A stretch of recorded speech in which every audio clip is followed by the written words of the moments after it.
اس کی آواز کی وحشت اور درندگی محسوس کرتے ہوئے میں نے کچھ پیچھے ہٹ جانا مناسب سمجھا۔ جب میں پیچھے آ گیا تو عاصم نے میرے سامنے دوسرا مطالبہ پیش کیا۔ دوسرا مطالبہ یہ تھا کہ میں فوراً سے پہلے اسے اپنی گاڑی کی چابی دے دوں، اور اگر میں نے 5 منٹ کے اندر ایسا نہیں کیا تو وہ لیونا کو گولی مار دے گا۔ وہ بے حد خرانٹ تھا۔ بے شک میں نے ظاہر کیا تھا کہ مجھے لیونا کی سلامتی سے متعلق دلچسپی نہیں، لیکن وہ جانتا تھا کہ میں غلط بیانی کر رہا ہوں۔ وہ میرا دیرینہ دشمن تھا اور میری فطرت کی اونچ نیچ سے بھی آگاہ تھا۔ اسے علم تھا کہ میں سنگین پوزیشن میں لیونا کو تنہا نہیں چھوڑوں گا۔ شیخ نے گاڑی کی چابی والا مطالبہ کر کے مجھے ایک بات سمجھا دی تھی۔ وہ بے سبب یہاں نہیں رکا تھا۔ گاڑی میں یقیناً کوئی خرابی واقع ہو گئی تھی۔ یہ بھی ممکن تھا کہ اس کا ایندھن ہی ختم ہو گیا ہو۔ بعد ازاں ایندھن والا آئیڈیا ہی درست نکلا تھا۔ میں اس ویرانے میں اپنی گاڑی کی چابی شیخ کے حوالے کرنے کا سوچ بھی نہیں سکتا تھا۔ میری کوشش تھی کہ شیخ کے ساتھ گفتگو ذرا طویل ہو جائے۔ مجھے جتنا وقت مل جاتا اتنا ہی اچھا تھا۔ عین ممکن تھا کہ اس دوران میں کوئی مجھے اور شیخ کو کھوجتا ہوا یہاں پہنچ جاتا، مگر شیخ کے لب و لہجے سے مجھے اندازہ ہوتا تھا کہ اب وہ زیادہ وقت دینے کے لیے ہرگز تیار نہیں۔ اسے پتہ تھا کہ جلدی صبح کے آثار نمودار ہو جائیں گے اور اس کے لیے مشکلات بڑھ جائیں گی۔ اس نے مجھے 10 منٹ کی ڈیڈ لائن دی، پھر 5 منٹ کی ڈیڈ لائن دی، اس کے بعد پھر 5 منٹ کی مہلت دی۔ اس نے لیونا کو مارنے کی دھمکی دی تھی، لیکن اب اس کے معذر میں لیونا کی بجائے وہ گارڈ تھا جسے وہ اغوا کر کے اپنے ساتھ لایا تھا۔ اس سری لنکن گارڈ کا نام مجید تھا۔ یہ وہی گارڈ تھا جس نے آتشزدگی کے وقت عاصم کے ہاتھوں کی زنجیر تھام رکھی تھی۔ دراصل آتشزدگی کے دوران میں زبردست افراتفری کا فائدہ اٹھا کر شیخ نے اس گارڈ پر اچانک حملہ کیا۔ اس نے ایک وزنی لکڑی اتنی شدت سے گارڈ کے سر پہ دے ماری کہ وہ نیم جان ہو کر گر گیا تھا۔ دوسری ضرب نے اسے بالکل بے ہوش کر دیا۔ قریبی ڈاٹسن کھڑی تھی۔ شیخ نے لہو لہان گارڈ کو ڈاٹسن میں ٹھونس دیا۔ چند سیکنڈ بعد اس کی قسمت نے پھر اس کا ساتھ دیا۔ وہ ماؤزر کے زور پر لیونا کو بھی ڈاٹسن تک لانے میں کامیاب ہو گیا تھا۔ دراصل یہ لمحے ریسٹ ہاؤس میں افراتفری کے عروج کے لمحے تھے۔ یہی لمحے تھے جب میں قوسیہ کو بچانے کے لیے کمبل لپیٹ کر انیکسی میں گھسا تھا۔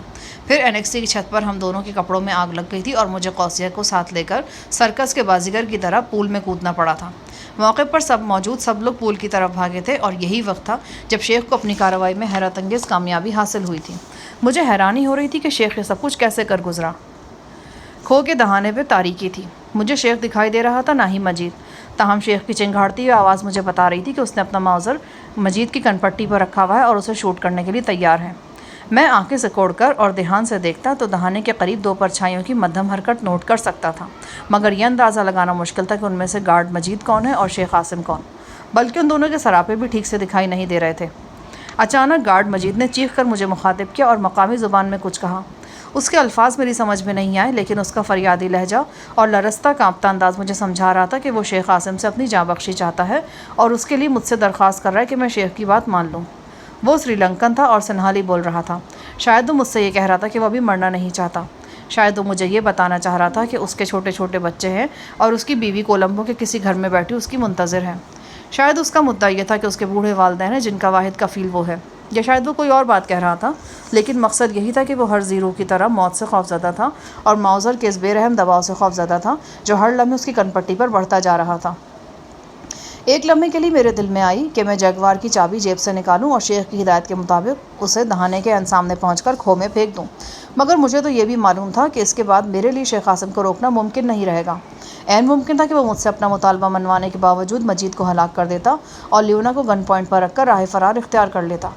ابھی میں تذبذب میں ہی تھا کہ ماؤزر کا فائر ہوا۔ پھر میں نے ایک اڑتا ہوا سا سایہ دیکھا جو پرشور آواز میں ڈاٹسن کے قریب آن گرا۔ اس کے گرنے کی آواز ریت کی بوری گرنے کی آواز سے مشابہ تھی۔ میرا دل اچھل کر حلق میں آ گیا۔ شیخ نے مجید اور لیونا میں سے کسی ایک کو گولی مار کر کھو سے باہر پھینک دیا تھا۔ کھو ذرا بلندی پر تھی، اس لیے محسوس ہوا تھا کہ مقتول اڑتا ہوا زمین پر آ گرا ہے۔ مقتول جہاں گرا تھا وہاں گاڑی کی ہیڈ لائٹس نہیں پہنچ رہی تھیں۔ میں نے چند قدم آگے بڑھ کر ایک تناور درخت کی اوٹ لی اور ٹارچ کا روشن دائرہ ایک تاریک گوشے میں پھینکا۔ مجھے گارڈ کا جسم نظر آیا۔ وہ پشت کے بل پڑا تھا۔ ماؤزر کی گولی اس کی پشت میں داخل ہوئی تھی اور دل کے مقام سے سینہ پھاڑ کر نکل گئی تھی۔ اس کی پتھرائی ہوئی آنکھیں تاڑ کے ایک بلند درخت کی لمبائی ناپتی محسوس ہوتی تھیں۔ اس کا سر بھی لہو لہان تھا۔ یہ خون اس چوٹ کی نشاندہی کرتا تھا جو ریسٹ ہاؤس میں عاصم نے اس کے سر پہ لگائی تھی، بلکہ یہ 2 چوٹیں تھیں اور دونوں سر کے پچھلے حصے میں لگی تھیں۔ ابھی میں اس جھٹکے سے سنبھل بھی نہ پایا تھا کہ شیخ کی وحشیانہ دھاڑیں پھر سنائی دینے لگی۔ وہ ایک بار پھر لیونا پر تشدد کر رہا تھا۔ یوں لگتا تھا کہ وہ اسے اٹھا اٹھا کر پٹک رہا ہے۔ لیونا کی چیخوں میں اب کرب کی جگہ دہشت نمایاں تھی۔ میں نے ایک بار پھر شیخ کو للکارا اور کہا کہ وہ لیونا کو مارنے سے باز آ جائیں۔ جواب میں شیخ نے ماؤزر لیونا کی کنپٹی پہ رکھ دیا اور پکار کر بولا، اب میں تمہیں صرف 5 منٹ کی مہلت دیتا ہوں، صرف 5 منٹ میں، اس میں 1 سیکنڈ کا اضافہ نہیں کروں گا۔ گارڈ کی طرح اس کتیا کی کمر پر بھی لات مار دوں گا اور لاش نیچے پھینک دوں گا۔ اس کے بعد کیا کرو گے؟ اس کے بعد تمہیں بھی اس کتیا کے پاس پہنچا دوں گا۔ عاصم کی آواز بالکل اجنبی محسوس ہو رہی تھی۔ اس کا دماغ ٹھکانے پر نہیں تھا۔ ایسے شخص سے توقع کی جا سکتی تھی کہ وہ بڑی سے بڑی بے وقوفی کر گزرے۔ وہ لیونا کو مارنے کی بات کر رہا تھا، حالانکہ لیونا اس وقت اس کی زندگی کی ضامن بنی ہوئی تھی۔ وہ ذرا تحمل سے کام لیتا تو لیونا کو گن پوائنٹ پر رکھ کر یہاں سے راہ فرار اختیار کر سکتا تھا، لیکن محسوس ہوتا تھا کہ غصے نے اس کا دماغ خراب کر دیا ہے۔ غالباً پچھلے دنوں ریسٹ ہاؤس میں میرا اور لیونا کا رومانس دیکھ دیکھ کر وہ اپنے حواس کھو چکا تھا۔ اس سے پہلے یقیناً لیونا اور قوسیہ کے حوالے سے ویڈیو کیسٹس نے بھی اس کے دماغ کو خاصا متاثر کیا تھا۔ وقت تیزی سے گزر رہا تھا۔ مجھے لیونا کی دبی دبی چیخیں سنائی دے رہی تھیں۔ 2 منٹ گزر گئے تو عاصم نے بلند آواز سے کہا، 3 منٹ رہ گئے جہانی۔ کہتے ہیں کہ جب بندریا کے پاؤں جلنے لگتے ہیں تو وہ اپنے بچے بھی پاؤں کے نیچے لینے کی کوشش کرتی ہے۔ یہی شیخ تھا جو کچھ عرصے پہلے تک لیونا پر دل و جان نچھاور کرتا تھا، لیکن اب اپنے جذبہ انتقام کی تسکین کے لیے اور اپنی جان بچانے کی خاطر وہ اپنی جان سے پیاری محبوبہ کو گن پوائنٹ پہ رکھے ہوا تھا۔ ایک دم میرے ذہن میں قوسیہ کی بات آئی۔ میں نے کہا، یاد رکھو قوسیہ میرے پاس ہے۔ اگر لیونا کو کچھ ہوا نا تو پھر قوسیہ کے ساتھ بھی سب کچھ ہو سکتا ہے۔ شیخ نے مغلظات بکتے ہوئے کہا، اس کے ساتھ اب کیا ہونا ہے؟ اسے تو تم جلا کر راکھ کر چکے ہو۔ اچانک مجھ پر انکشاف ہوا کہ شیخ نے آتش زدگی والے واقعے کا کلائمیکس نہیں دیکھا۔ اسے معلوم نہیں تھا کہ میں قوسیہ کو انیکسی سے نکالنے میں کامیاب ہو گیا تھا۔ شاید یہی اس کے غیظ و غضب کی وجہ تھی کہ وہ قوسیہ کو مردہ سمجھ رہا تھا۔ شیخ عاصم، تم تو اپنا پیدا کرنے والوں پر بھی اعتبار نہیں کرتے ہو، لیکن حقیقت وہی ہے جو میں تمہیں بتا رہا ہوں۔ تمہاری بے وقوف ضدی بہن کو میں نے آگ میں سے نکال لیا ہے۔ وہ اس وقت صحیح سالم ریسٹ ہاؤس سے موجود ہے، لیکن اب میں اس کی سلامتی لیونا کی سلامتی سے مشروط کر رہا ہوں۔ چند لمحے خاموشی سے گزرے، پھر شیخ گرجا، میں تمہیں اچھی طرح جانتا ہوں جہانی، تم پرانے شاطر ہو، لیکن اب تمہاری کوئی چال کامیاب نہیں ہونے والی۔ تم خود کو بدترین سلوک کا مستحق ٹھہرا چکے ہو۔ قوسیہ کی آخری چیخیں ابھی تک میرے کانوں میں گونج رہی ہیں۔ تم بہرے ہو عاصم، اگر تمہارے کانوں نے چیخیں سنی ہوتی تو تم آگے بڑھ کر اسے بچا لیتے۔ میں نے اس کی چیخیں سنی تھی اور اسے بچایا بھی ہے، لیکن اب وہ اسی صورت میں بچے گی جب لیونا تمہارے ہاتھوں سے بچے گی۔ عورتوں کے ذریعے دشمنیاں چکانا میرے لیے قابل نفرت تھا، مگر تم نے بد اخلاقی کی آخری حدوں کو چھونے کے بعد مجھے مجبور کر دیا ہے کہ تمہارے ہی سکوں میں تمہیں ادائیگی کروں۔ ہاں، میں نے بچایا قوسیہ کو، لیکن اب میں تم سے وعدہ کرتا ہوں کہ اگر لیونا کو کچھ ہوا تو قوسیہ بھی مرے گی۔ میرے لب و لہجے نے عاصم کو سوچنے پر مجبور کر دیا۔ جب تک میں اپنی آنکھوں سے اسے نہیں دیکھ لوں گا کیسے یقین کروں کہ وہ زندہ ہے؟ قوسیہ زندہ ہے اور میں تمہیں دکھا بھی سکتا ہوں، لیکن اس کے لیے تمہیں تھوڑا سا انتظار کرنا پڑے گا۔ میں انتظار نہیں کر سکتا، یہاں حبس ہے، میں یہاں سے نکلنا چاہتا ہوں۔ تم اپنی گاڑی کی چابی میرے حوالے کر دو۔ اگر قوسیہ زندہ ہے تو پھر تمہیں یہ فکر نہیں ہونی چاہیے کہ میں روپوش ہو جاؤں گا۔ تمہارا مطلب ہے کہ تمہیں جانے دوں اور صبح ہونے سے پہلے پہلے ریسٹ ہاؤس میں سری لنکن پولیس کے گھیرے میں رہوں؟ میں تم سے وعدہ کرتا ہوں، تم مجھ سے کوئی وعدہ مت کرو۔ تمہیں جو سودا کرنا ہے یہیں پہ کرو۔ ابھی اتنا پاگل نہیں ہوا میں جہانی۔ تم پاگل نہیں ہوئے ہو، بلکہ دوسروں کو پاگل بنانے کی کوشش کر رہے ہو۔ چند سیکنڈ تک خاموشی طاری رہی۔ اس خاموشی میں بس گاڑی کے انجن کی آواز آتی رہی یا پھر کسی وقت لیونا کی دبی دبی کرہ ابھر جاتی۔ مجھے اندازہ ہو رہا تھا کہ شیخ نے لیونا کو بڑی مضبوطی سے باندھ رکھا ہے۔ سخت بندشوں کی وجہ سے وہ بہت تکلیف محسوس کر رہی تھی۔ آخر شیخ نے مجھے مخاطب کرتے ہوئے کہا، اگر تم اس کتیا کی جان مجھ سے بچانا چاہتے ہو تو سب سے پہلے مجھے ثبوت فراہم کرو کہ قوسیہ زندہ ہے۔ اگر وہ زندہ ہے تو تمہیں اسے میرے حوالے کرنا ہوگا۔ میں تمہاری گاڑی پر قوسیہ کو لے کر چلا جاؤں گا۔ یہ کتیا بھی میرے ساتھ جائے گی۔ تم سے محفوظ فاصلے پر پہنچنے کے بعد میں اسے گاڑی سے اتار دوں گا۔ تمہاری سادگی پر مر جانے کو دل چاہ رہا ہے میرا۔ باتوں میں وقت ضائع نہ کرو، تمہیں دینے کے لیے میرے پاس زیادہ وقت نہیں ہے۔ شیخ کو یقین ہو گیا تھا کہ میں لیونا کی جان بچانے کے لیے کچھ بھی کر گزروں گا۔ شاید اس کا یہ خیال تھا کہ میں بھی اس کی طرح لیونا کے چکنے مکھڑے کا عاشق ہو گیا ہوں اور ان لمحوں میں لیونا کی زندگی بچانا میرا مقصد حیات بنا ہوا ہے۔ شیخ کا خیال درست نہیں تھا۔ بے شک میں لیونا کو بچانا چاہتا تھا، مگر اس کا بچاؤ میرے لیے اتنا اہم نہیں تھا کہ میں اس چکر میں شیخ کے ساتھ ساتھ قوسیہ سے بھی ہاتھ دھو بیٹھتا۔ میرا ارادہ پختہ تھا کہ قوسیہ کو چھوڑنا ہے اور نہ ہی عاصم کو یہاں سے جانے دینا ہے۔ اس سلسلے میں اگر مجھے لیونا کی قربانی دینا پڑتی تو میں اس کے لیے ذہنی طور پر تیار تھا۔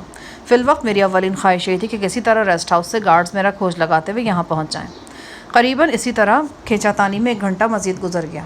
پھر مجھے جیپوں کی مدھم آواز سنائی دی۔ مجھے آواز سے اندازہ ہو گیا تھا کہ یہ ریسٹ ہاؤس کی جیپیں ہیں۔ یہ کم از کم 2 گاڑیاں تھیں اور اسی رخ پر آ رہی تھیں۔ حتمی نتیجہ تو گاڑیوں کے پہنچنے کے بعد ہی سامنے آ سکتا تھا، تاہم مجھے 90% یقین تھا کہ یہ گاڑیاں ریسٹ ہاؤس کے لوگوں کی ہی ہیں۔ وہ بہت آہستہ روی سے آ رہے تھے۔ ظاہر ہے کہ انہیں پہیوں کے نشانات دیکھ دیکھ کر آگے بڑھنا تھا اور ارد گرد کے جنگل پر بھی نگاہ رکھنی تھی۔ 2-4 منٹ بعد یہ آوازیں شیخ کے کانوں میں بھی پہنچ گئیں۔ یہ جیپوں کی آوازیں کیسی ہیں؟ لگتا ہے تمہاری کمک بھی پہنچ گئی ہے، غالباً یہ پولیس والے ہیں۔ شیخ بولا، دیکھو اگر تم نے کوئی چالاکی دکھائی نا تو اس کتیا کی لاش اب 1 منٹ میں تڑپتی نظر آئے گی۔ اس کے بعد جو کچھ میرے ساتھ ہوگا میں بھگتنے کے لیے تیار ہوں۔ میں نے کوئی چالاکی نہیں دکھائی اور نہ اس وقت دکھا سکتا ہوں۔ میرے پاس ایسا کوئی ذریعہ نہیں کہ اپنے ساتھیوں سے رابطہ کر سکوں۔ ہاں اگر ان میں سے کوئی مجھے تلاش کرتا ہوا یہاں تک پہنچ جائے تو اور بات ہے۔ قریباً آدھا گھنٹہ اسی شش و پنج میں گزرا۔ آخر گاڑیاں موقع پر پہنچ گئیں۔ آخری آدھا کلومیٹر کا فاصلہ انہوں نے نسبتاً تیزی سے طے کیا تھا۔ انہیں جیگوار کی ہیڈ لائٹس نظر آ گئی تھیں۔ جیپیں رکی اور ان میں سے مسلح گارڈ چھلانگیں لگا کر اترے۔ یہاں کون ہے؟ ایک سینئر گارڈ نے گرجدار آواز میں پوچھا۔ یہ میں ہوں، ادھر آ جاؤ قریب۔ میں نے ٹارچ کی مدد سے اشارہ کیا۔ چند لمحے بعد 4-5 سائے میرے ارد گرد آن کھڑے ہوئے۔ ان میں سب سے آگے سنہا تھا۔ اوہ خدایا کش، شکر ہے ہم آپ کے لیے سخت پریشان ہو گئے تھے۔ وہ چھوٹتے ہی بولا۔ میں نے دیکھا کہ سنہا کا ہاتھ پشت سے جلا ہوا ہے اور وہاں اس نے کوئی مرہم وغیرہ لگا رکھا تھا۔ کیسے پہنچے یہاں؟ بس سڑک کو دیکھتے دیکھتے پہنچ گئے۔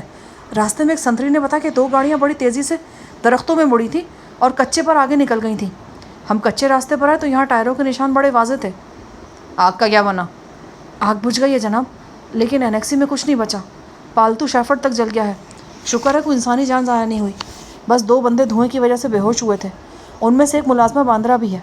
فائر بریگیڈ والے بھی آئے تھے، لیکن اس وقت جب ہم اپنے طور پر آگ بجھا چکے تھے۔ جناب اگر میرا اندازہ غلط نہیں تو سامنے والی ڈاٹسن میں شیخ صاحب فرار ہو کر یہاں پہنچا ہے نا؟ سنہا کی بات کا جواب شیخ عاصم کی بلند دھاڑ نے دیا۔ وہ چیخ کر بولا، جہانی میں پھر کہتا ہوں کوئی ہوشیاری نہ دکھانا، میرا معاوضہ لیونا کے سر پر ہے۔ پاگل جانور کی طرح چیخنے کی ضرورت نہیں عاصم، میں تم سے کوئی گیم نہیں کھیل رہا۔ تو یہ لوگ کون ہیں پھر؟ ریسٹ ہاؤس کے ہی گارڈز ہیں، لیکن میں نے انہیں نہیں بلایا۔ دوسری بات یہ کہ ہم تمہیں کوئی نقصان پہنچانے کا ارادہ نہیں رکھتے۔ تم مجھے نقصان پہنچا بھی نہیں سکتے۔ اگر یقین نہیں تو آگے بڑھ کر دیکھ لو، لیونا کی لاش تمہیں اپنے قدموں میں تڑپتی نظر آئے گی۔ اس نے پچھلے 1 گھنٹے میں کوئی 4تھی بار لیونا کی لاش کا ذکر کیا تھا۔ سمجھ میں نہیں آ رہا تھا کہ وہ لیونا کو اتنی اہمیت کیوں دے رہا ہے۔ اس کا خیال تھا کہ میں لیونا کی جان بچانے کے لیے اس کے اشاروں پر ناچتا نظر آؤں گا۔ میں نے انچارج گارڈ کو سرگوشیوں میں سمجھا دیا کہ عاصم کہاں ہے اور انہیں کس طرح عاصم کی پناہ گاہ کو گھیرنا ہے۔ گارڈز کی کل تعداد 10 تھی۔ وہ 2 جیپوں میں یہاں پہنچے تھے۔ میری ہدایت پر وہ ماہرانہ انداز میں کھو کے 3 اطراف میں بکھر گئے۔ ان میں سے ہر ایک کے پاس خودکار رائفل اور اس کا ایمونیشن موجود تھا۔ 4-5 افراد کے پاس ٹارچیں بھی تھیں۔ 2 افراد کے پاس درمیانی رینج کے واکی ٹاکی تھے۔ میں نے سنہا سے پوچھا، فوسا کا کیا حال ہے؟ ان کی حالت بہتر ہے۔ ڈاکٹروں نے خواب آور دوا دی جس کے بعد وہ سو گئی ہیں۔ ان کے سر کے کچھ بال اور بھویں وغیرہ جل گئی ہیں، تاہم چہرہ محفوظ رہا ہے۔ تلوے بھی کچھ زخمی ہوئے ہیں۔ میں نے سنہا سے آگ لگنے کی وجہ پوچھی اور دیگر تفصیلات معلوم کی۔ اس گفتگو میں نے سنہا کو یہ بھی بتایا کہ لیونا کے علاوہ مجید بھی مغوی کی حیثیت سے شیخ عاصم کے ساتھ تھا اور اب مارا گیا ہے۔ اس دوران میں ایک دم کھو کے اندر سے چیخو پکار کی آوازیں آنے لگیں۔ میں نے اندازہ لگایا کہ موقع دے کر لیونا نے جان بچانے کی کوئی کوشش کی ہے جو ناکام رہی ہے۔ شیخ اسے بری طرح مار پیٹ رہا تھا، ساتھ ہی وہ وحشت کے عالم میں اپنی جان سے پیاری محبوبہ پر چیخ بھی رہا تھا۔ حرام زادی کتیا، طوائف کی بچی، میں تیرا خون پی جاؤں گا، میں تیرے پلید جسم کی بوٹی بوٹی کر دوں گا۔ لیونا کی آوازیں بھی آ رہی تھیں۔ وہ اپنی جان بچانے کے لیے عاصم کے سامنے گڑ گڑا رہی تھی۔ مجھے ان لمحات میں لیونا کی باتیں یاد آنے لگیں۔ وہ ہیلی کاپٹر کی شیدائی تھی۔ آج اچانک اسے موت کا ہیلی کاپٹر اچک کر لے گیا تھا۔ اب یہ ہیلی کاپٹر زندگی کے ہیلی پیڈ سے دور اور بہت دور ہوتا چلا جا رہا تھا۔ جلدی دن کے آثار نمودار ہونے لگے، پھر دیکھتے ہی دیکھتے اندھیرے میں اجالے کی آمیزش ہو گئی۔ کھو کے خد و خال نظر آنے لگے۔ میں نے کار کا انجن بند کر کے ہیڈ لائٹس آف کر دیں۔ شیخ پچھلے آدھے گھنٹے سے خاموش تھا، بس کبھی کبھی لیونا کے رونے کی آواز آ جاتی تھی۔ وہ اس کی روتی بلکتی آواز میں فریاد کے سوا اور کچھ نہیں تھا۔ روشنی بڑھ گئی تو ڈاٹسن کے قریب پڑی ہوئی مجید کی لاش بھی دکھائی دینے لگی۔ اس کا چہرہ لہو لہان تھا اور ہاتھ پشت پر بندھے تھے۔ اس کی لاش کے منظر نے سنہا اور گارڈز وغیرہ کو افسردہ کر دیا۔ وہ اپنے ساتھی کی لاش کو موقع سے ہٹانا چاہتے تھے، لیکن اس کام کے لیے یہ وقت مناسب نہیں تھا۔ کچھ دیر بعد شیخ نے پھر چیخنا چلانا شروع کر دیا۔ وہ گالیاں بک رہا تھا اور کہہ رہا تھا، تو نے مجھے برباد کر دیا جہانی، اب میں تجھے آباد نہیں رہنے دوں گا۔ میں تجھے ایسا سبق سکھاؤں گا کہ دنیا بڑی مدت تک یاد رکھے گی۔ وقت تیرے ہاتھ سے نکل چکا عاصم، میرے خیال میں تو تیرے لیے یہی بہتر ہے کہ باہر نکل کر خود کو ہمارے حوالے کر دے۔ میں تجھے ایک بار پھر بتا دیتا ہوں، لیونا کی میرے نزدیک کوئی زیادہ اہمیت نہیں ہے۔ میں اس کی زندگی بچانا ضرور چاہتا ہوں، لیکن کوئی ایسا رسک نہیں لے سکتا کہ اس کی زندگی تو بچ جائے لیکن وہ تیرے قبضے میں چلی جائے اور تجھ سے موت کی بھیک مانگنے کے لیے مجبور ہو جائے۔ اس سے بہتر تو یہ کہ میں اسے یہیں پر ختم کر ڈالوں۔ مجھے باتوں کے چڑیا طوطے مت دکھا جہانی۔ اگر لیونا کی زندگی بچانا چاہتا ہے تو قوسیہ کو یہاں لے کر آ۔ میں تجھ سے فیئر ڈیل کر رہا ہوں۔ میں لیونا اور قوسیہ کو اپنے ساتھ لے جاؤں گا اور محفوظ جگہ پہنچ کر اس کتیا کو گاڑی سے باہر پھینک دوں گا، لیکن یہ ڈیل بس یہیں تک ہوگی۔ اس کے بعد جو تجھ سے بن پڑے کرنا، اور جو مجھ سے بن پڑے گا وہ میں کروں گا۔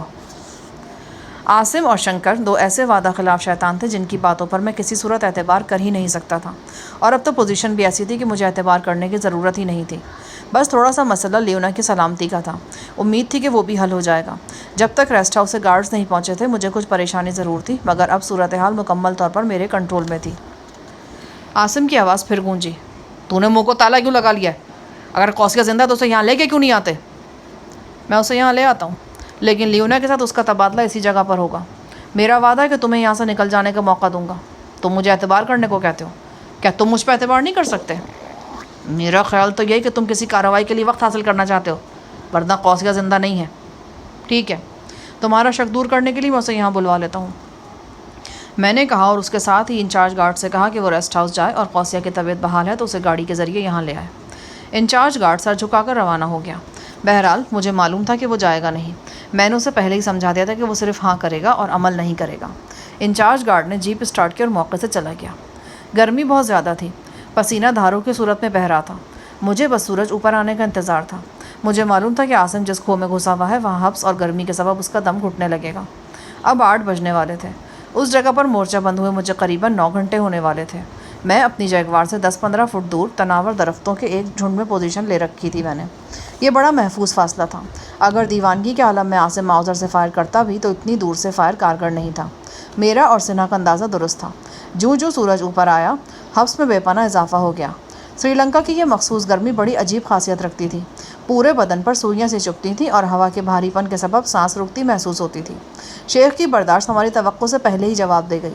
وہ دہانے کے قریب پہنچا اور بلند آواز سے بولا، کہاں مر گیا ہے وہ تمہارا حرامی گارڈ؟ اگر وہ 10 منٹ تک یہاں نہیں آئے نا تو میں اس کتیا کو لے کر یہاں سے نکل جاؤں گا۔ میری بات سن رہا ہو نا؟ میں یہاں سے نکل جاؤں گا۔ تم ایسا نہیں کر سکتے اور نہ ہی کرو گے، اور اگر کرو گے تو اپنی موت کو ایک دم قریب لے آؤ گے۔ کچھ دیر تک ہمارے درمیان مکالمے بازی چلتی رہی۔ پھر میں نے دیکھا کہ 3 گارڈز ایک مقامی شخص کو لے کر میری طرف آ رہے ہیں۔ یہ ایک زرد رنگت والا ڈرا سہما سنہالی تھا۔ اس نے ایک ایسی دھوتی باندھ رکھی تھی جس میں سے صرف اس کی نصف پنڈلیاں اڑیاں نظر آتی تھیں۔ بالائی جسم پر فقط ایک بنیان تھی۔ کون ہے یہ؟ ایک انگریز دان گارڈ نے بتایا۔ یہ اپنا نام آنند بتاتا ہے۔ ہمیں رات کو پتہ نہیں چل سکا۔ یہاں کھو کے بالکل پاس ہی پچھواڑے میں اس کا جھونپڑا ہے۔ وہاں یہ اپنی پتنی اور بچی کے ساتھ رہتا ہے۔ یہ لوگ فائرنگ کی وجہ سے ڈرے ہوئے تھے اور جھونپڑے میں دبک کر بیٹھے تھے۔ گارڈ کی باتوں کے دوران میں سنہالی مسلسل تائیدی انداز میں سر ہلاتا جا رہا تھا جیسے وہ ساری انگریزی سمجھ رہا ہو، حالانکہ وہ صرف سنہالی سمجھتا تھا۔ گارڈز کی باتوں سے پتہ چلا کہ سنہالی آنند کا روزگار عجیب و غریب ہے۔ وہ یہاں سے جونکے پکڑتا ہے اور کولمبو جا کر دیسی مالجوں کے پاس فروخت کرتا ہے۔ جیسا کہ ہمیں بعد میں پتہ چلا، آنند کے جھونپڑے کے پاس ہی کافی بڑا دلدلی رقبہ تھا۔ وہاں جوکیں کثرت سے موجود تھیں۔ آنند کا کردار سنیاسیوں جیسا تھا اور وہ خود بھی علاج معالجے میں دلچسپی رکھتا تھا۔ میں نے مترجم کے ذریعے آنند کو سمجھایا کہ اسے پریشان ہونے کی ضرورت نہیں، اسے کوئی نقصان نہیں پہنچے گا، لیکن جب تک ہم اپنے مطلوبہ بندے کو پکڑ نہیں لیتے اسے یہیں پر رہنا ہوگا۔ آنند نے جلدی اس بات میں سر ہلایا۔ اس کی زردی مائل آنکھوں میں آنسوؤں کی نمی تھی۔ اس نے کہا، ہم ساری رات سو نہیں سکا صاحب جی۔ جو بندہ کوہ میں چھپا ہوا ہے اس کی آواز بہت بھیانک ہے۔ ہم کو لگتا تھا کوئی بدرو چیخ رہی ہے تو وہ انسانی، لیکن بدرو سے کم نہیں ہے۔ وہ اس عورت پر بہت ظلم توڑ رہا ہے جو اس کے ساتھ کھو میں بند ہے۔ کیا وہ اسے اغوا کر کے لایا ہے؟ تم ٹھیک سمجھے آنند، لیکن اب وہ مزید ظلم نہیں توڑ سکے گا۔ اس کی مہلت ختم ہونے والی ہے۔ ایک دم میرے ذہن میں ایک بات آئی، کیا تم تھوڑی دیر کے لیے اپنا جھونپڑا ہمیں دے سکتے ہو؟ میں سمجھا نہیں صاحب جی۔ میں نے مترجم گارڈ کے ذریعے کہا، ہم کچھ دیر کے لیے تمہارا جھونپڑا استعمال کرنا چاہتے ہیں۔ تم اپنی بیوی اور بچی کو لے کر پیچھے چلے جاؤ، وہاں جیپ کھڑی ہے، اس میں بیٹھو اور کھاؤ پیو۔ کیا خیال ہے؟ آنند نے رضامندی ظاہر کر دی تو میں نے گارڈ کو ہدایت کی اور اگلے 10-15 منٹ میں آنند کا جھونپڑا خالی ہو گیا۔ اس دوران میں گرمی کی شدت میں مزید اضافہ ہو گیا تھا۔ پسینہ ہمارے جسموں سے دھاروں کی صورت میں بہہ رہا تھا۔ میں اندازہ لگا سکتا تھا کہ کھو میں شیخ اور لیونا کا کیا حال ہوگا۔ میں نے 10-15 قدم آگے جا کر ایک درخت کی آڑ لی اور شیخ کو مخاطب کرتے ہوئے کہا، قوسیہ کے آنے میں ابھی کچھ دیر ہے۔ وہ دھوئیں کے سبب بے ہوش ہو گئی تھی، شاید اس کی طبیعت بحال ہونے میں تھوڑا ٹائم لگ جائے۔ بہرحال میں تمہیں یقین دلاتا ہوں کہ وہ زندہ سلامت ہے، لیکن میں مزید انتظار نہیں کر سکتا۔ وہ کھو کے اندر سے ہی دھاڑا۔ اگر تم گرمی کی وجہ سے ایسا کہہ رہے ہو تو تم اپنا ٹھکانہ بدل سکتے ہو۔ تم جس جگہ گھسے بیٹھے اس کے بالکل عقب میں 50-60 میٹر دور ایک جھونپڑا موجود ہے، ہوادار ہے اور تمہارے نقطہ نظر سے محفوظ بھی ہے۔ اگر تم چاہو تو وہاں منتقل ہو سکتے ہو، ہماری طرف سے کوئی مداخلت نہیں ہوگی۔ مجھے توقع نہیں تھی کہ شیخ اتنی جلدی مان جائے گا۔ لگتا تھا کہ کھو میں اس کا برا حال ہو رہا ہے۔ کھو کا دہانہ تنگ تھا اور ہوا کی آمد و رفت کا سوال ہی پیدا نہیں ہوتا تھا۔ تھوڑی سی بحث کے بعد شیخ باہر آنے پر رضامند ہو گیا۔ اس کی رضامندی سے مثبت نتائج کی توقع کی جا سکتی تھی۔ کھو کے بجائے جھوپڑے میں شیخ کے خلاف کارروائی کرنا زیادہ آسان تھا۔ یہ بھی ممکن تھا کہ منتقلی کے دوران میں ہی مجھے کوئی موقع مل جاتا۔ بہرحال میں نے فیصلہ کر رکھا تھا کہ لیونا کے سلسلے میں کم سے کم رسک لوں گا۔ عاصم کی خواہش کے مطابق ہم کھو کے دہانے سے کچھ اور پیچھے چلے گئے۔ تھوڑی دیر بعد عاصم نمودار ہوا۔ اس کی حالت دیدنی تھی۔ گرمی کے سبب اس نے پتلون کے سوا سب کچھ اتار رکھا تھا۔ اس کا بالوں سے بھرا جسم ریچھ سے مشابہ تھا۔ اس کی آنکھیں آج کل ہر وقت سوجی سوجی رہتی تھیں۔ آنکھوں کے نیچے موٹے ابھار مزید موٹے ہو گئے تھے اور گوشت لٹکا ہوا نظر آتا تھا۔ عاصم کی شکل پہلے بھی واجبی سی تھی، اب مالی پریشانیوں اور غیظ و غضب میں گھرنے کے بعد اس کی وضع قطع اور بھی خستہ ہو گئی تھی۔ بال منتشر، شیو بڑھی ہوئی، نقوش بے ڈھنگے۔ اس نے لیونا کو اپنے سامنے دبوچ رکھا تھا۔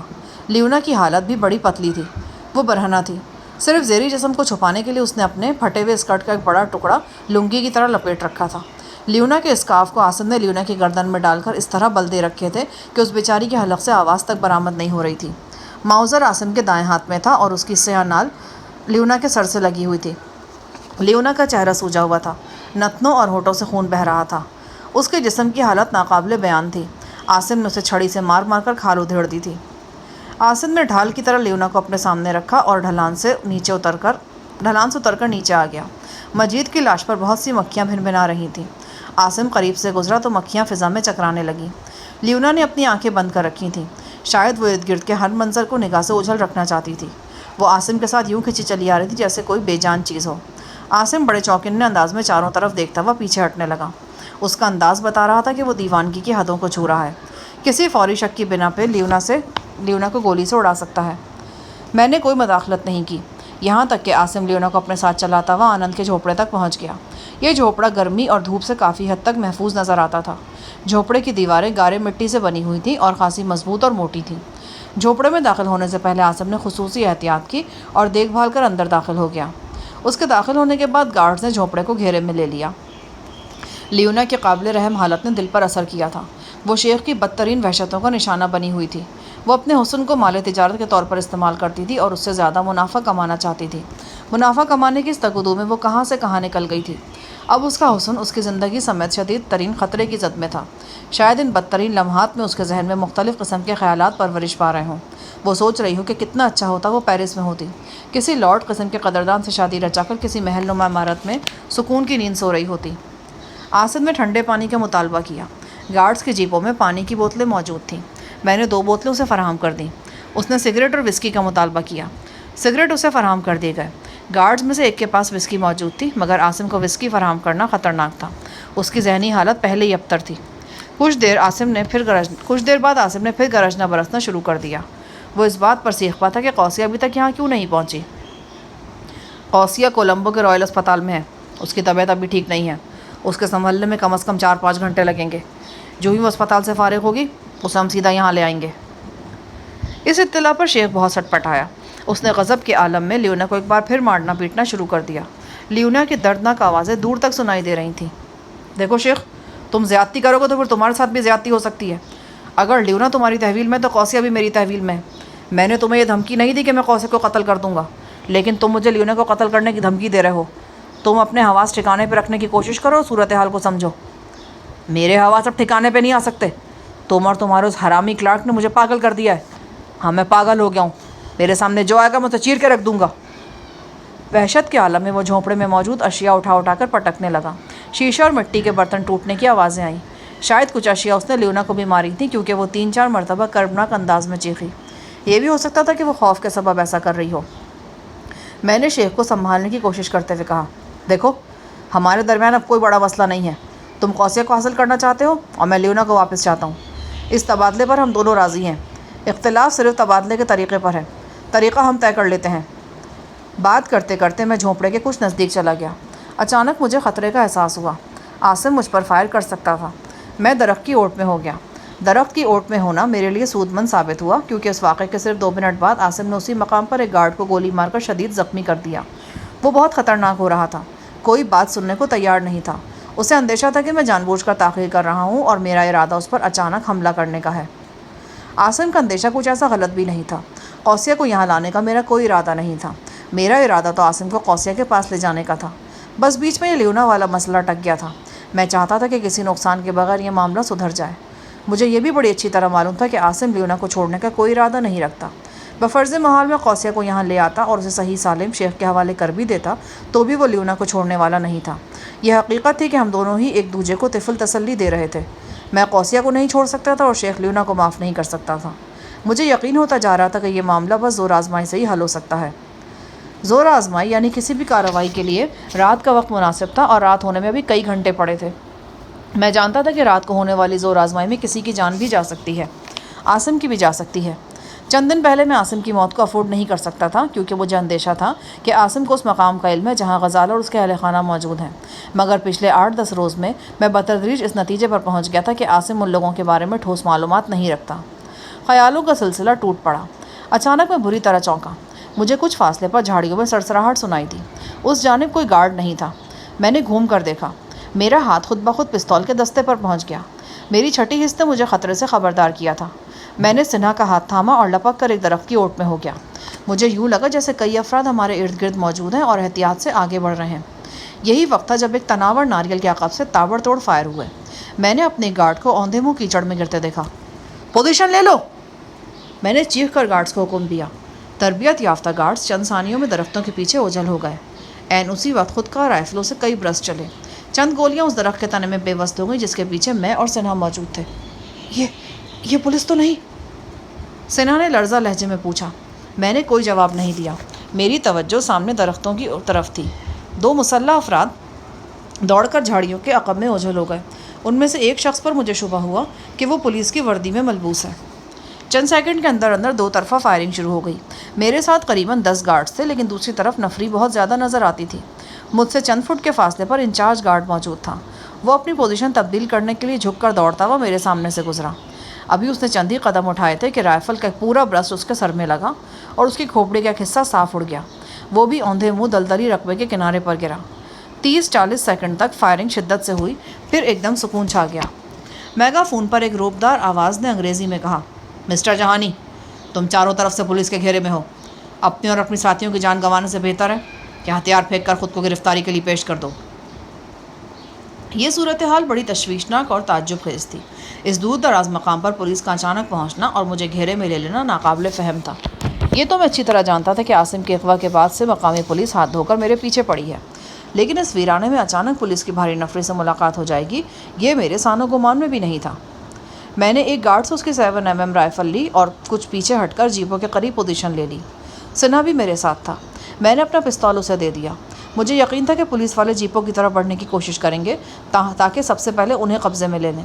میں نے جیپوں کے ارد گرد 3-4 گارڈز کو کھڑا کر دیا۔ تیسری جیپ کچھ فاصلے پر تھی۔ یہ جیپ بعد میں آئی تھی۔ اس جیپ تک پہنچنا خطرے سے خالی نہیں تھا۔ میگا فون پر للکارتی آواز پھر سنائی دی، مسٹر جہانی، تم خود کو پولیس کے حوالے کر دو یا ہم گولی چلائیں؟ میں نے زبانی جواب دینے کی بجائے رائفل استعمال کی۔ ایک سادہ پوش پولیس اہلکار جو ایک گاڑی کے عقب میں سمٹنے کی کوشش کر رہا تھا، کندھے پر زخم کھا کر پشت کے بل گرا۔ یکلخت ہی پھر تابڑ توڑ فائرنگ شروع ہو گئی۔ میدان جنگ کا سا منظر نظر آنے لگا۔ شاخیں گولیوں سے کٹ رہی تھیں اور درختوں کے تنے چھلنی ہو رہے تھے۔ کسی کو گولی لگتی تو اس کی کرہ یا چیخ گونج کر رہ جاتی۔ ہرے کیلے کا گچھا کٹ کر میرے عین سامنے اس جگہ پر گرا جہاں رات سے گارڈ مجید کی لاش پڑی تھی۔ لاش وہاں سے ہٹائی جا چکی تھی، لیکن خون موجود تھا۔ دفتر میری نگاہ درختوں کی گھنی شاخوں میں سے گزرتی ہوئی مینگوشین کے ایک بلند درخت پر پڑی۔ مجھے لگا کہ وہاں کوئی شخص پتوں میں لپٹا کھڑا ہے۔ میں اسے واضح طور پر دیکھنے کے لیے پیٹ کے بل رینگ کر کچھ بلندی پر چلا گیا۔ میں نے دیکھا اور ششدر رہ گیا۔ یہ وہی لنگوٹی پوش آنند تھا جس نے ہمیں اپنا جھونپڑا عنایت کیا تھا۔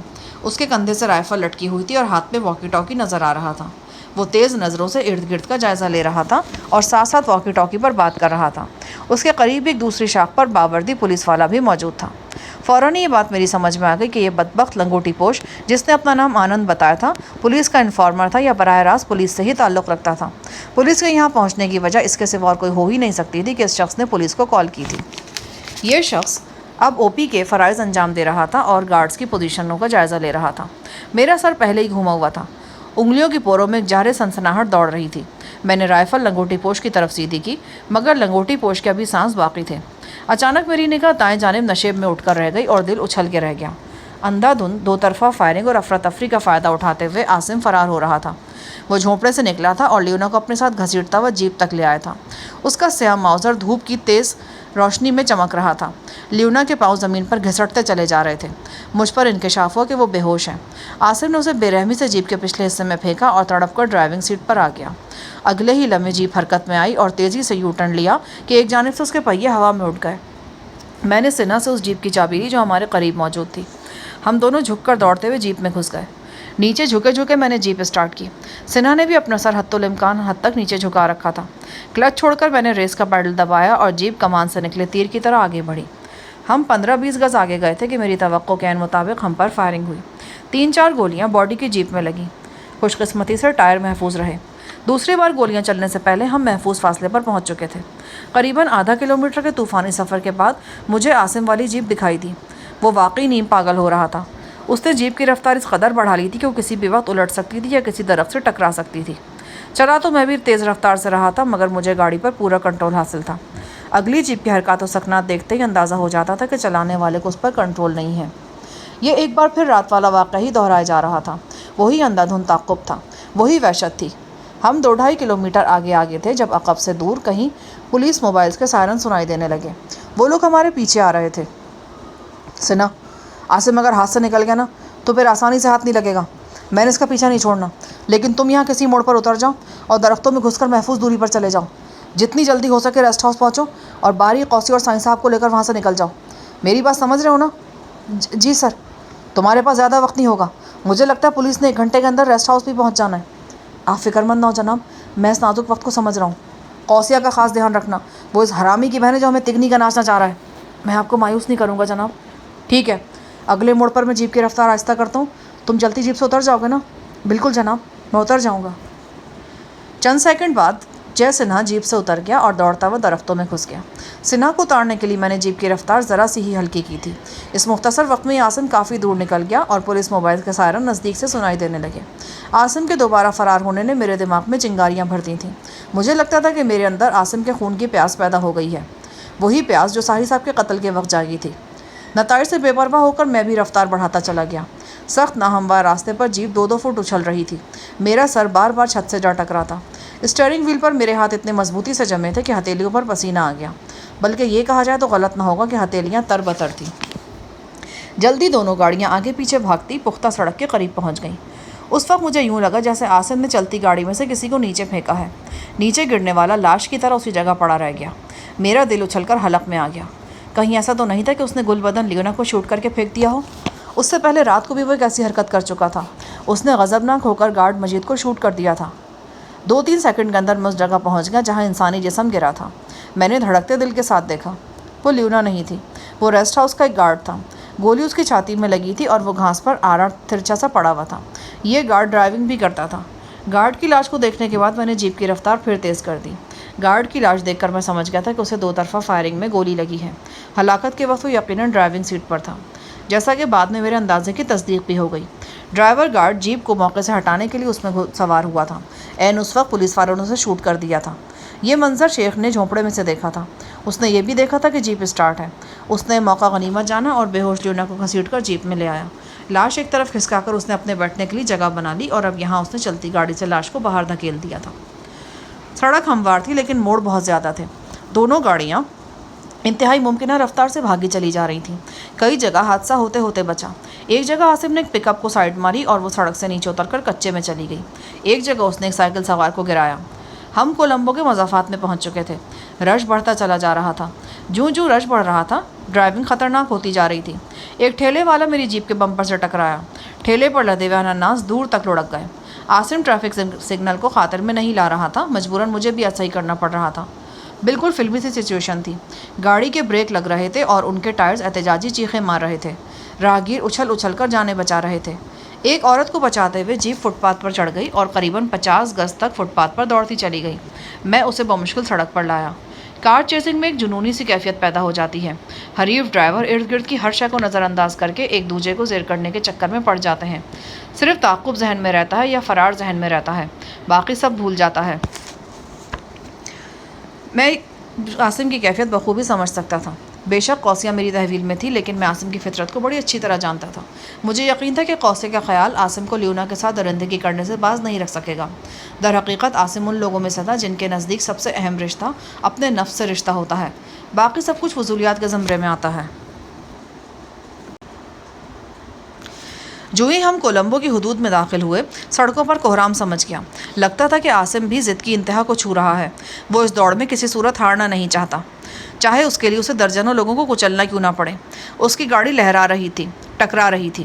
شہر میں اسے ہلاکت خیز رفتار سے وہ بھگائے چلے جا رہا تھا۔ اس کی نسبت میری ڈرائیونگ کہیں بہتر تھی۔ رفتار تھوڑی سی ہلکی ضرور تھی، مگر ابھی تک کوئی شخص میری وجہ سے زخمی نہیں ہوا تھا۔ میرے جبڑے مضبوطی سے ایک دوسرے پر جمے ہوئے تھے۔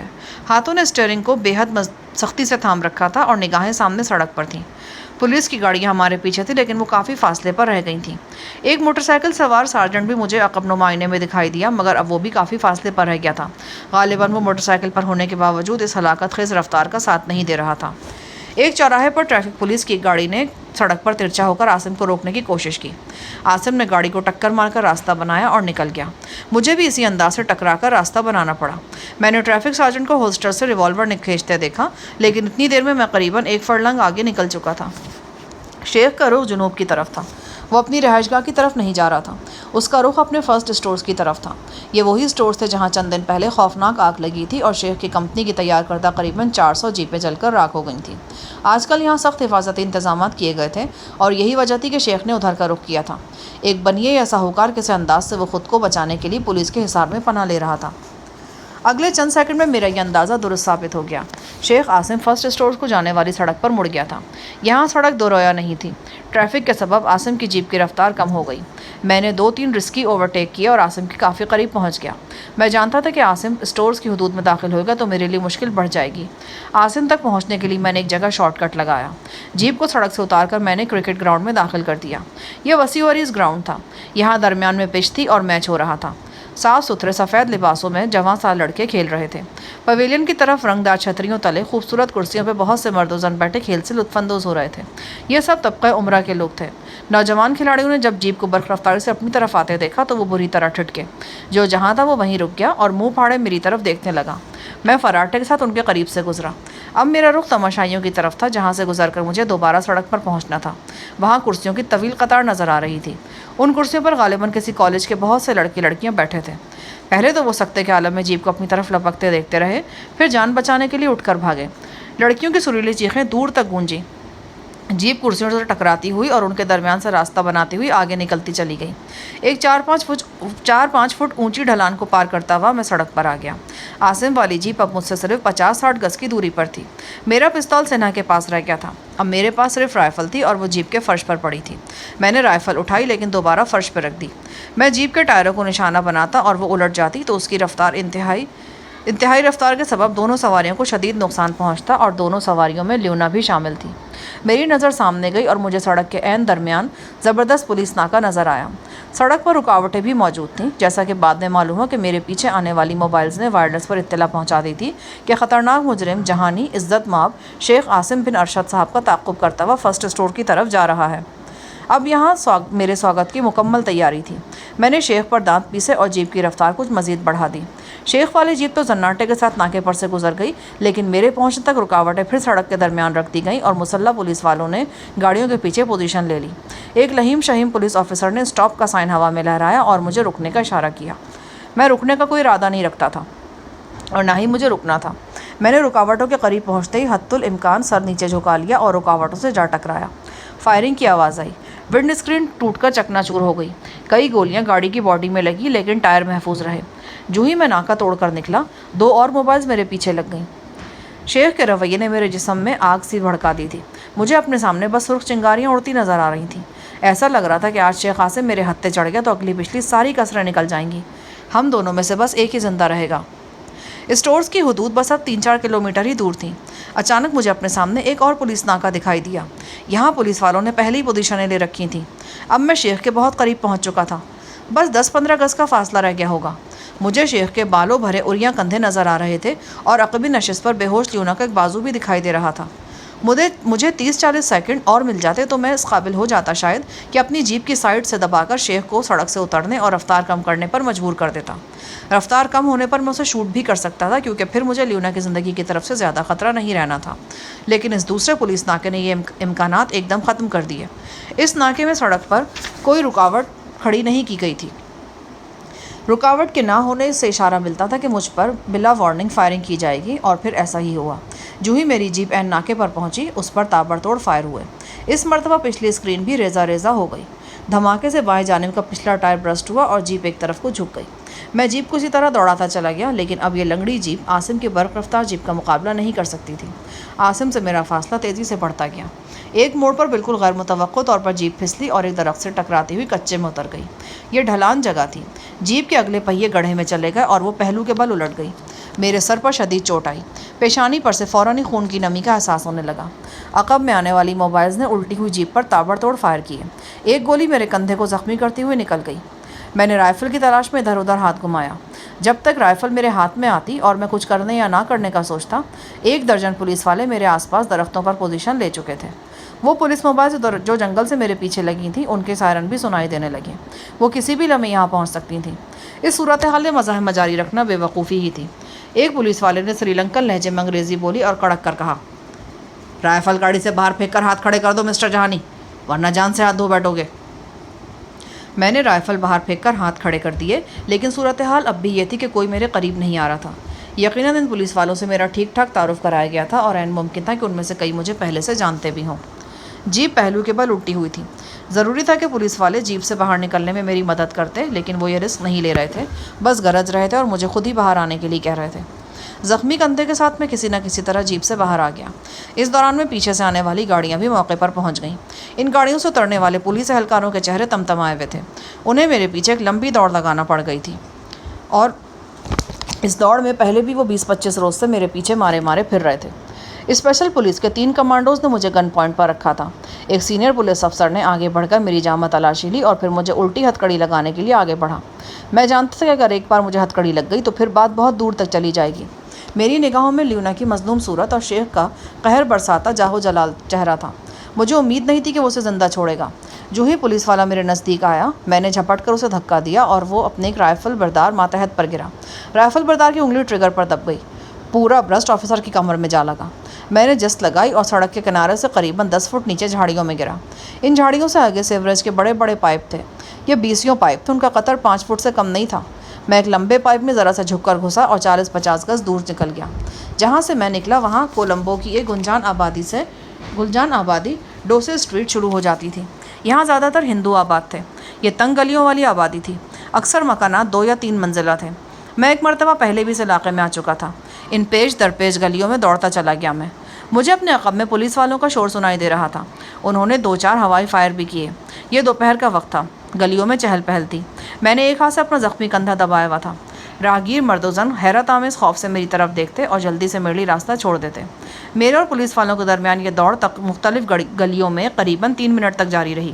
ایک جگہ میرے عقب میں پولیس کی سیٹیاں سن کر 2 تامل نوجوانوں نے مجھے پکڑنے کی کوشش کی، مگر میں جس کیفیت میں تھا وہ 2 کے بجائے 6-7 بھی ہوتے تو شاید مجھے پکڑ نہیں سکتے تھے۔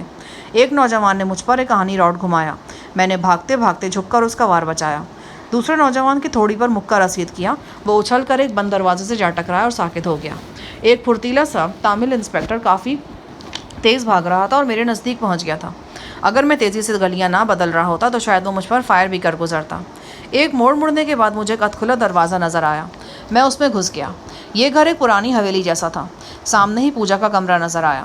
وہاں موجود بتوں کو دیکھ کر فوراً اندازہ ہو گیا کہ میں ایک ہندو گھرانے میں گھسا ہوں۔ برآمدے میں 2 بچے جھولا جھول رہے تھے۔ مجھے دیکھ کر ان کے منہ کھلے رہ گئے۔ ایک جواں سال لڑکی رنگدار ساڑی پہنے جسم کو ہلکورے دیتی سیڑھیاں اتر رہی تھی۔ مجھے دیکھ کر اس نے گھسیانی چیخ ماری اور لڑکھڑا کر رہ گئی۔ گھر کے اندر سے پکوانوں کی خوشبو اٹھ رہی تھی۔ میں حویلی کے ایک دروازے سے داخل ہوا اور دوسرے سے نکل گیا اور ایک دوسری گلی میں پہنچ گیا۔ اس گلی میں داخل ہوتے ہی ایک موٹی برہمن زادی سے میری ٹکر ہوئی اور اس کے ہاتھ سے مٹھائی کا تھال پھسل کر دور تک لڑک گیا۔ موٹی برہمن زادی کی اسٹیریو ٹائپ چیخوں کو نظر انداز کرتا ہوا میں دوڑتا چلا گیا۔ کہیں پاس ہی شور سنائی دے رہا تھا اور باجے گاجے کی آوازیں آ رہی تھیں۔ یوں لگتا تھا کہ بہت سے لوگ ایک جگہ جمع ہیں۔ اچانک مجھے اپنے سامنے ایک پتلی گلی سے وہی بدبخت پھرتیلا تامل انسپکٹر دوڑ کر اپنی طرف آتا دکھائی دیا۔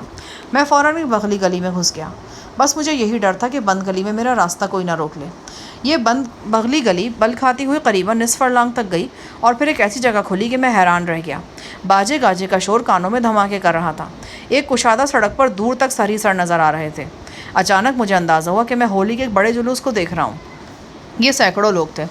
ان کے کپڑوں پر رنگوں کی بوچھاڑیں تھیں، چہرے پر بھی رنگ ملے ہوئے تھے۔ عورتوں کی ساڑیاں رنگدار پچکاریوں سے بھیگی ہوئی تھیں۔ کچھ ٹولیاں ڈھولک بجا رہی تھیں۔ ڈھولک کی تھاپ پر ہولی کھیلنے والے اندھا دھند ناچ رہے تھے۔ میں بھی اس ناچتے گاتے خرمستیاں کرتے ہجوم میں گھس گیا۔ کھوے سے کھوا چھل رہا تھا۔ میرا چہرہ خون آلود تھا اور ایک پہلو بھی لہو سے رنگین ہو رہا تھا، لیکن کسی نے بھی مجھ پر توجہ مرکوز نہیں کی۔ میرے لہو کو بھی ہولی کا رنگ ہی سمجھا گیا۔ ایک شخص سر پہ رنگوں سے بھرا تھال اٹھائے جا رہا تھا۔ یہ رنگ پاؤڈر کی شکل میں تھے اور ان کی ڈھیریاں سی بنی ہوئی تھیں۔ میں نے رنگوں سے مٹھیاں بھری اور انہیں چہرے اور کپڑوں پر مل لیا۔ پیچھے سے 2 لڑکیاں، انہوں نے بھی مجھ پر بہت سا رنگ انڈیل دیا۔ میں جلوس کے ساتھ ساتھ چلنے لگا اور جلوس کا حصہ بن گیا۔ کچھ آگے جا کر میں نے اپنی قمیض بھی اتار دی اور نیلی پتلون پر خوب رنگ مل لیا۔ مجھے یقین تھا کہ اب مجھے کوئی بھی قریب سے اور بہت غور سے دیکھنے کے بعد ہی پہچان سکے گا۔ ایک سنجیدہ مزاج ادھیڑ عمر شخص میرے ساتھ ساتھ چلنے لگا اور نئے زمانے میں ہولی کے رنگ ڈھنگ پر تبصرے کرنے لگا۔ میں اس کی باتوں کے جواب اسبات میں دیتا رہا۔ ساتھ ساتھ میری نگاہ اپنے ارد گرد پولیس والوں کو بھی تلاش کر رہی تھی۔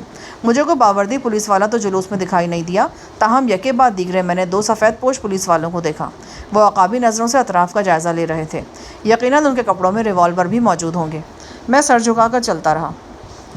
قریباً 1 فرلنگ آگے جانے کے بعد ایک اور جلوس اس بڑے جلوس میں شامل ہو گیا اور ازدحام مزید بڑھ گیا۔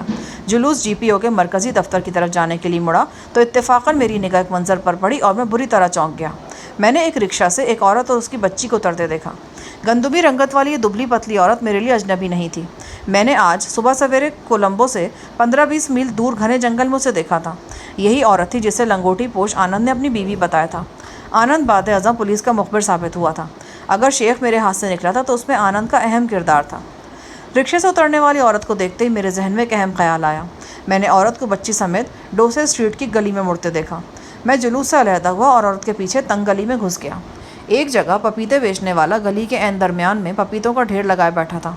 ہم اس کے قریب سے گزرے۔ عورت تیز تیز چلی جا رہی تھی۔ اس کے کرتے کے نیچے کاٹن کی رنگین سی دھوتی باندھ رکھی تھی۔ دھوتی خوب کسی ہوئی تھی اور عورت کے جسمانی خد و خال نمایاں ہو رہے تھے۔ میں نے ایک بات نوٹ کی کہ یہ وہ میلا کچلا لباس نہیں تھا جو عورت نے جھونپڑے میں پہن رکھا تھا۔ بچی بھی اب مناسب لباس میں تھی۔ بچی کی عمر 4 سال کے لگ بھگ ہوگی۔ اس نے انگریزی طرز کا اسکرٹ اور سر پر تنکوں کا ہیٹ پہن رکھا تھا۔ بچی نے عورت کی انگلی تھامی ہوئی تھی۔ کبھی چلنے لگتی اور کبھی وہ عورت کا ساتھ دینے کے لیے بھاگنے لگتی۔ قریباً 1 فرلنگ آگے جانے کے بعد دونوں ایک دروازے کے سامنے رکی۔ عورت نے اپنے گریبان میں سے چابی نکالی اور دروازے کا تالا کھولا اور بچی سمیت اندر داخل ہو گئی۔ میں دروازے کے سامنے سے گزرتا چلا گیا۔ کچھ آگے جا کر میں واپس مڑا۔ میرا ارادہ خطرناک تھا۔ جیپ الٹنے کے بعد جب پولیس والوں نے مجھے گھیرا اور میری تلاشی لی تو یہ تلاشی افراتفری میں لی گئی تھی، لہٰذا میری پنڈلی سے بندھا ہوا رامپوری خنجر محفوظ رہا تھا۔ اب یہی خنجر میں استعمال کرنے کا ارادہ رکھتا تھا۔ میں نے آگے بڑھ کر دروازے پر دستک دی جہاں عورت اور بچی داخل ہوئی تھیں۔ کون ہے؟ اندر سے عورت نے سنہالی میں پوچھا۔ جواب میں نے پھر دستک دی۔ عورت نے کنڈی گرا کر تھوڑا سا دروازہ کھولا اور باہر جھانکا۔ میں اسے دھکا دیتے ہوئے اندر گھس گیا۔ میرا ایک ہاتھ اس عورت کے منہ پر آیا اور اس کی چیخ گلے میں ہی رک گئی۔ دوسرے ہاتھ سے میں نے رامپوری اس کے سانولی گردن پر رکھ دیا۔ خنجر کا خطرناک دباؤ محسوس کرتے ہوئے عورت کی مزاحمت ایک دم ختم ہو گئی۔ میں نے دروازے کو اندر سے کنڈی لگا دی۔ بہتر تھا کہ بچی دکھائی نہیں دے رہی تھی۔ وہ بھی آ جاتی تو پھر مجھے عورت کو بے ہوش کر کے بچی کی طرف متوجہ ہونا پڑتا۔ میں عورت کو اسی کمرے میں لے آیا۔ بچی سامنے صوفے پر بیٹھی اپنی جرابیں اتار رہی تھی۔ ہم دونوں کو دیکھ کر اس کا منہ کھلا رہ گیا۔ میں نے جلدی سے کمرے کا دروازہ بند کر دیا تاکہ بچی کے چیخنے چلانے کی آواز باہر نہ جائے، لیکن ایسا کچھ نہیں ہوا۔ بچی بس دہشت زدہ ہو گئی تھی اور پھٹی پھٹی آنکھوں سے سب کچھ دیکھتی چلی جا رہی تھی۔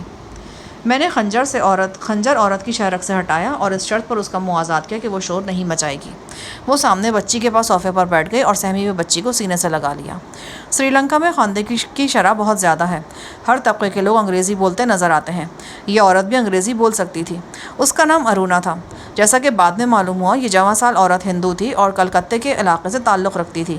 یہ ایک ایسی زبان بولتی تھی جو ٹھیٹھ بنگالی سے ملتی جلتی تھی، لیکن بنگالی نہیں تھی۔ ارونا نامی اس عورت نے شادی کرنے کے لیے بدھ مت قبول کیا تھا۔ یہ تھوڑا بہت پڑھی لکھی بھی تھی۔ اس کے لنگوٹی پوش خاوند کا اصل نام آنندی تھا۔ وہ پولیس میں انسپکٹر تھا۔ اس کا تعلق اسپیشل پولیس سے تھا اور وہ اکثر انفارمر کے فرائض بھی سر انجام دیتا تھا۔